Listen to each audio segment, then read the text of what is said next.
Au nom du Père et du Fils et du Saint-Esprit, ainsi soit-il. Eh bien, chers frères, ce dimanche est un intermédiaire, une attente entre l'ascension, départ de notre Seigneur au ciel, et la Pentecôte, la venue, la descente du Saint-Esprit envoyé par Jésus du haut du ciel sur ses apôtres, sur sa mère et sur toute l'Église. C'est une semaine de recueillement, d'attente et de désir des dons du Saint-Esprit autour de la Sainte Vierge. Nous avons fêté hier la fête de Notre-Dame, Reine des Apôtres, justement, qui est réunie dans le Cénacle, apôtres qui sont réunis dans le Cénacle pour attendre la venue du Saint-Esprit. C'est une attente active, une attente remplie de désir. Donc l'Église nous encourage cette semaine à faire une neuvaine au Saint-Esprit, en particulier pour demander chacun de ses dons. Si nous voulons les recevoir avec abondance, dimanche prochain, il nous faut les demander chaque jour cette semaine. Demandez et vous recevrez, dit Jésus. C'est le moment, c'est la semaine où il faut demander les dons, où nous devons aussi renouveler la grâce de notre confirmation, rallumer la flamme.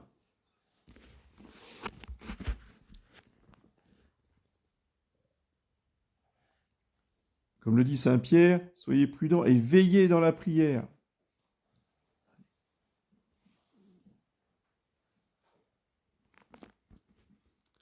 Mais ayez avant tout les uns pour les autres une charité persévérante, car la charité couvre beaucoup de péchés.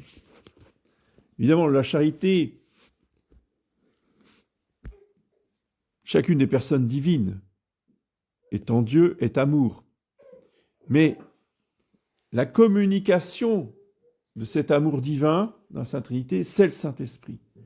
Et dans l'Église, sur terre, la charité, c'est le Saint-Esprit communiqué dans les âmes. Et la charité circule entre les membres de l'Église par le Saint-Esprit.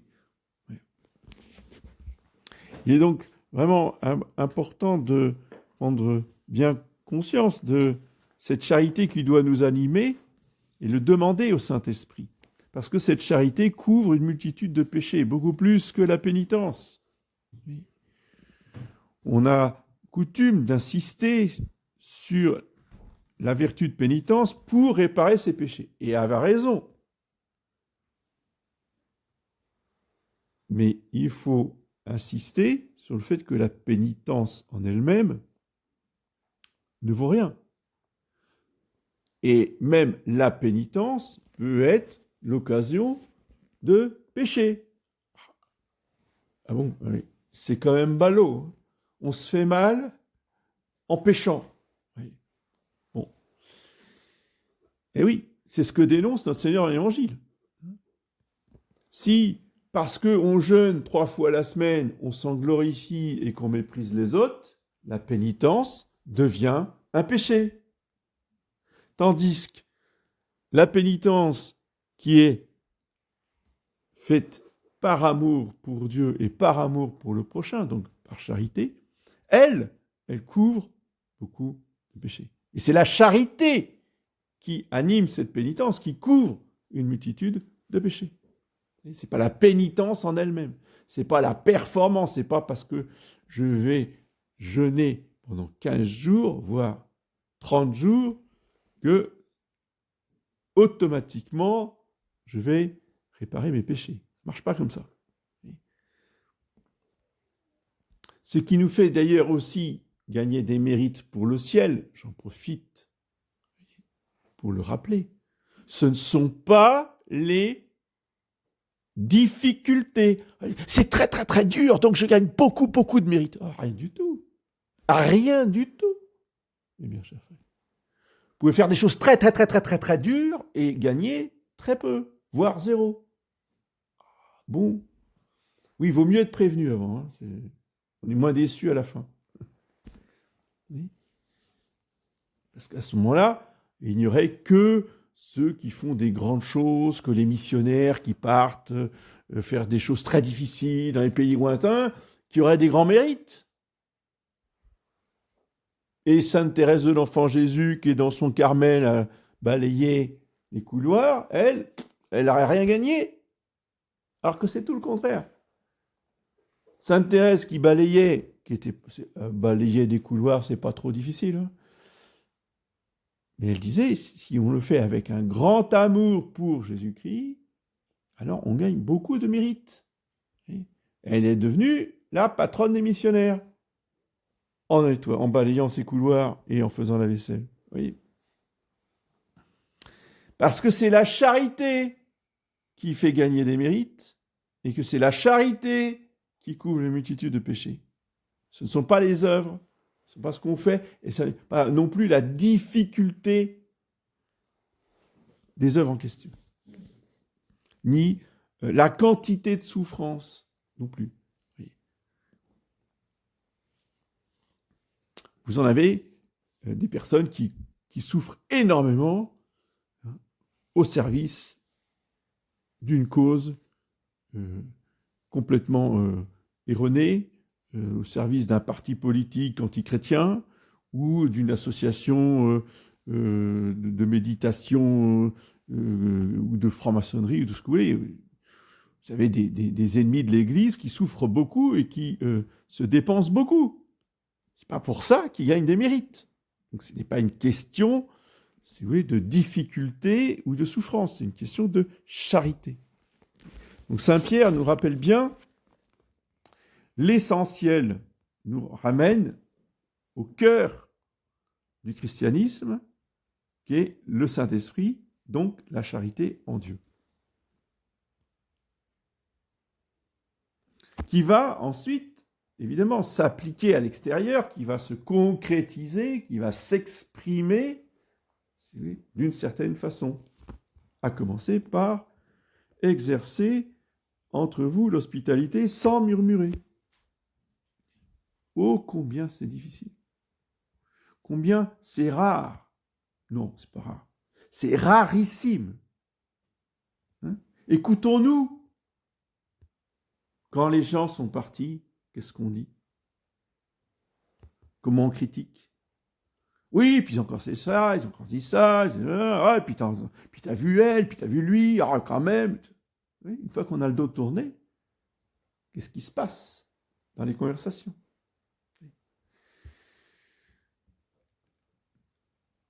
Se recevoir avec charité sans murmure, eh bien, c'est que, justement, on oublie les petites choses, les petits agréments des uns et des autres. Que chacun mette au service des autres le don qu'il a reçu, comme étant de fidèles dispensateurs des multiples bienfaits de Dieu. Dieu nous a donné des dons, Dieu nous a donné des talents.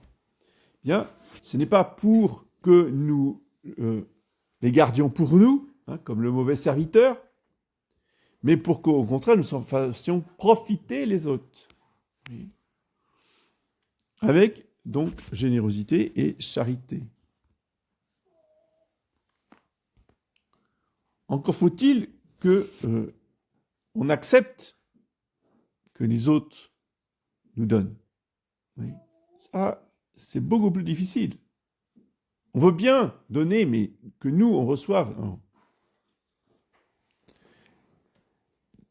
Et malheureusement, ceux qui reçoivent,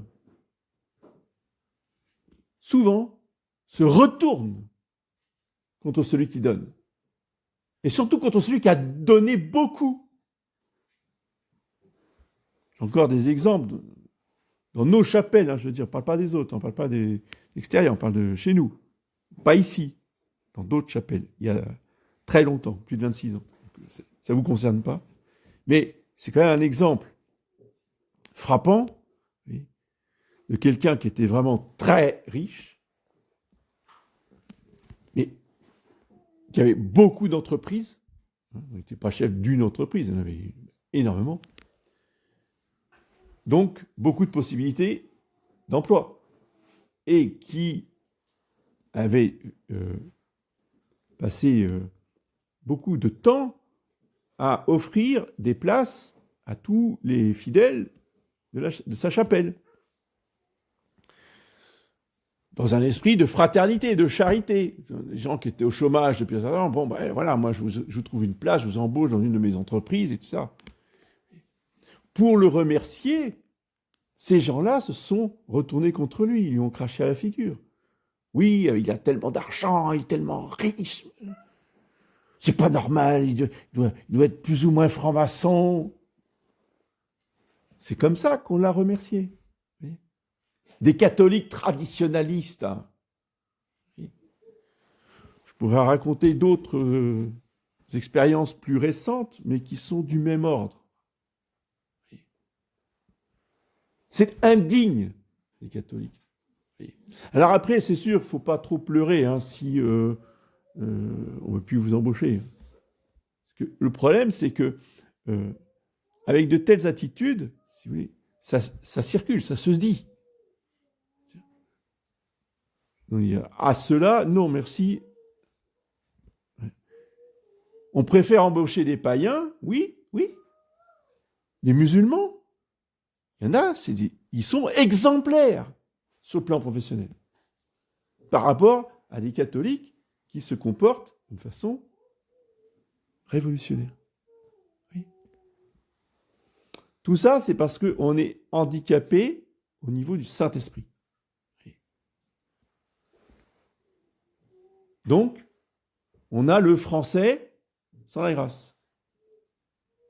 Et le français sans la grâce, c'est ça. Nous avons eu 1789, nous avons eu 1848, nous avons eu le marxisme, le communisme, qui a abouti à mai 68. Oui. Pas croire que nous sommes indemnes de cette ambiance, de cette mentalité générale. Oui. Cette jalousie sociale de ce rapport faussé, non seulement à l'argent, oui, mais pas qu'à l'argent, au service. Oui. Le patron qui rend service, c'est du paternalisme. On dit, oh oui, nous on ne pense pas comme ça, oui, on ne pense pas comme ça, mais concrètement parlant, dans les attitudes, dans l'inconscient des gens, c'est comme ça que ça réagit. Donc il faut vraiment demander au Saint-Esprit de convertir notre âme et surtout de changer notre regard. En appréciant alors à sa juste valeur les bons gestes, la générosité des uns et des autres. Et accepter que certains soient très généreux parce que justement ils ont reçu le talent de pouvoir générer de la richesse et de la distribuer autour d'eux. Eh bien, merci mon Dieu. Vous voyez, au lieu de dire « Ah, ces gens-là, ils sont trop riches, ils ont beaucoup trop d'argent, etc. »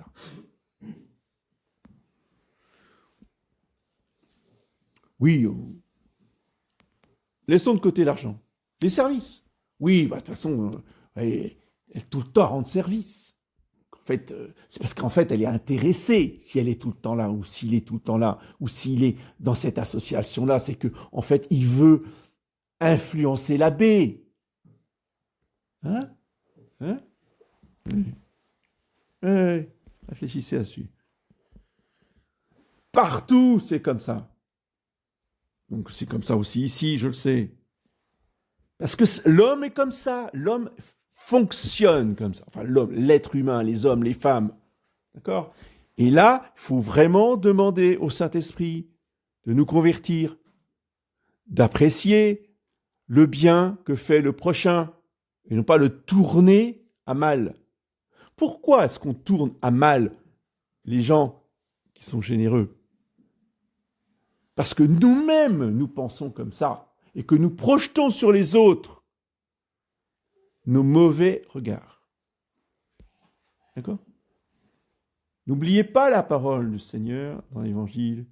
Est-ce que parce que je suis bon, que ton regard devient mauvais? Ça, c'est les hommes. Le maître est généreux et mon regard devient mauvais.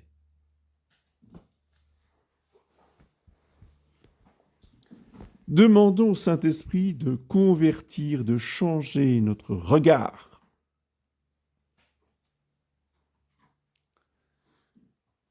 Et que cela commence déjà à la maison. On arrête de se focaliser sur le défaut, ou les défauts, parce que vous savez, il y en a beaucoup. Hein. Puis tout le temps, mais oui, vous avez vu, il a encore fait ça. Il a encore dit ça. Non mais on ne va pas résumer la personne à c'est tel ou tel défaut. Et les qualités, alors? Oui. Et le démon, il a la tâche facile, parce que je veux dire, on fait 99% du travail. Donc, mais lui, il pousse dans la mauvaise pente. Il entretient le regard. Il nous détourne des qualités, il nous détourne des actes de vertu, il nous détourne des actes bons, de la bonté. Pour dire, mais regarde ce qu'il a fait, regarde ce qu'elle a dit. Et puis après, ça s'entretient dans la tête.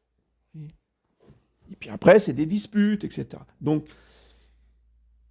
rappelons-nous, régulièrement, ça demande un effort, ça demande de la vertu de nous rappeler les bons côtés de la personne qu'on a épousée, même si ça fait 20 ans, 30 ans. Ça, c'est quelque chose qui n'est pas automatique, qui doit être volontaire.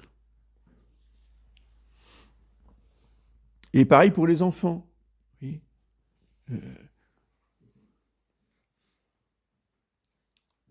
L'éducation, ce n'est pas toujours de pointer ce qu'il a mal fait, ce qu'il n'a pas fait, est encore mal fait. Surtout, on ne dit jamais à un enfant, de toute façon, toi, ça sera toujours comme ça. Hein. Sur toi, on te connaît, de toute façon, tu n'y arriveras jamais. Oui. Parce que là, on tue l'enfant, psychologiquement. On le casse pour la vie. Donc jamais on dit ça. Mais en tout cas, même le fait de toujours pointer le négatif, même si il faut corriger, hein, je ne dis pas qu'il ne faut pas corriger les enfants, hein, ce n'est pas la question. Mais ce que je veux dire, c'est qu'il n'y a pas que ça. Et la meilleure façon de corriger, c'est justement d'encourager quand l'enfant fait bien les choses, de lui dire, surtout si c'est un garçon. Oui. Ça, c'est, pour certaines mères de famille, c'est très dur à rentrer ou à mettre en pratique. Parce que bon, c'est normal, quoi. Il me fait la vaisselle, c'est normal, quoi. Non, c'est pas normal. C'est un champion du monde. Faut lui dire. Extraordinaire. Alors si. C'est comme ça que ça fonctionne, un garçon. Le mari, c'est pareil. Si vous voulez qu'il vous tonde la pelouse, quand il a tondu la pelouse, il a fait une chose extraordinaire. Et on le remercie. Sinon, ça ne fonctionne pas. C'est comme ça. Alors on l'accepte très très bien quand c'est nos chiens. Ah alors là, nos chiens, alors là, on les éduque bien. Là, dès que le chien il fait... c'est comme ça que ça marche, hein, sinon ça ne marche pas. Donc dès il obéit, il se met assis, alors il donne une croquette. Chaque fois, il met couché, hop, une croquette. Et les enfants ou le mari, non. Eux, ils n'ont le droit à rien. C'est normal.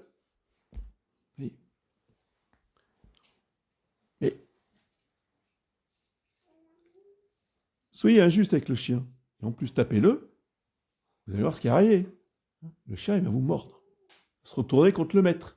Au bout d'un moment. Parce qu'il en aura marre. Les enfants, c'est pareil. Hein. Et c'est pas parce qu'on va à la messe tous les dimanches, à la messe non unakum. Parce que alors, les cas de catastrophe, hein, d'enfants qui partent avec un musulman ou une musulmane, il y en a des dizaines et des dizaines, hein, partout. Hein. Et quand on voit comment les parents se sont comportés avec les enfants, bah oui, à un moment donné, l'enfant, il se révolte. Et on va tout promener. C'est normal. L'esprit négatif a toujours dire tout va mal, tout est foutu, tout c'est fini, etc. Le monde est épouvantable. Oh, il n'y a que du péché partout. Et le péché, le péché, le péché, le péché, le péché. L'enfant, à 18 ans, il dit « Salut, au revoir, terminé ». Il y a un minimum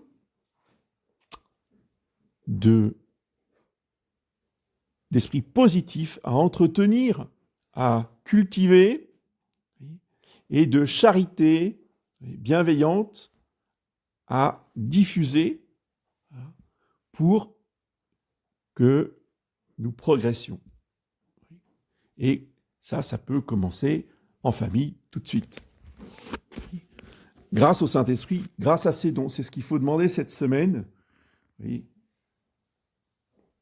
afin que, par la vertu que Dieu donne, nous dit Saint Pierre, en toutes choses, Dieu soit glorifié. C'est ça la vie chrétienne. C'est ça la société chrétienne. C'est pas parce que nous en sommes loin qu'il ne faut pas commencer. Il faut se donner un objectif réalisable, à court terme. Juste essayer de faire les efforts pour voir, apprécier, remercier, voyez, sa femme, son mari. Ne serait-ce que d'être toujours là. On va dire, ah bah oui, bah attendez, encore heureux. Donc encore heureux. Comme si c'était pas le fruit d'années d'efforts. Bien sûr que c'est pas parce que l'Église vous interdit de vous séparer que il faut pas remercier. Vous voyez, cette espèce de mentalité qui dit, mais c'est normal, quoi, que tu sois encore là. Quand même, on est mariés. C'est pas parce que c'est un devoir qu'il faut pas remercier l'autre d'être toujours là à nous supporter. Parce que lui aussi, il nous supporte, ou elle nous supporte. Vous voyez ce que je dis ? Donc, se dire merci, apprécier les efforts, apprécier les vertus, apprécier les qualités, se rappeler les qualités, oui, et faire ce qu'il faut, soit pour encourager le mari, soit pour entretenir, vous voyez, donner des attentions à l'épouse. J'en profite, parce que je le fais régulièrement, parce que je sais qu'il y a longtemps, enfin, pour beaucoup, pas tous, mais pour beaucoup, il y a longtemps que les maris n'ont pas offert des fleurs à leurs femmes. Juste comme ça. C'est quand la dernière fois vous êtes revenu avec un bouquet de fleurs ? Je dis ça. Si vous réalisez ce matin que ça fait très longtemps, la Pentecôte, c'est l'occasion, vous voyez, cette semaine, de ramener un beau bouquet de fleurs aux couleurs de la Pentecôte. Tout simple. Ce sont des petits gestes comme ça qui, voyez, entretiennent l'amitié conjugale. L'amitié conjugale. Parce que dans un couple, il faut que y ait l'amitié, parce que c'est l'amitié qui dure jusqu'à la fin. L'amour, ça dure 4 ans. Enfin, je me comprends, vous voyez ce que je veux dire. L'amitié, c'est toute la vie. Parce que ça, c'est indestructible, ça ne dépend pas des hormones. C'est spirituel, c'est sur tout un tas de choses. Mais ça s'entretient, cela. Si on laisse le feu s'éteindre, ouais, il ne va plus rester que des cendres. Et oui, il sera toujours là. Et oui, elle sera toujours là. C'est sûr, c'est son devoir. Mais il fera froid, hein, parce que les cendres, c'est froid. Hein. Le feu, ça s'entretient. Alors aujourd'hui, c'est sûr que, bon, on a moins l'image parce qu'on appuie sur un bouton et puis, enfin même plus. Maintenant, il y a les thermostats qui sont programmés pour la nuit et le jour.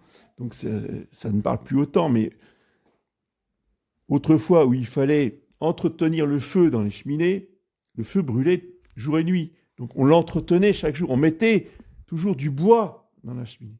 Oui. Eh bien, c'est pareil dans la vie de couple. Si on ne met pas, on n'alimente pas le feu de l'amour tous les jours, bah, il finit par diminuer, il finit par s'éteindre. Oui. Donc que le Saint-Esprit, qui est le feu, qui est le feu divin, voyez, brûle dans nos cœurs et que nous faisions la part de notre travail, parce que lui, c'est le feu, mais le bois, c'est nous qui le mettons. Vous voyez ce que je veux dire? Donc, il faut que nous mettions le bois dans le feu pour que le Saint-Esprit continue de brûler et que la charité continue d'alimenter cette amitié conjugale. Au nom du Père,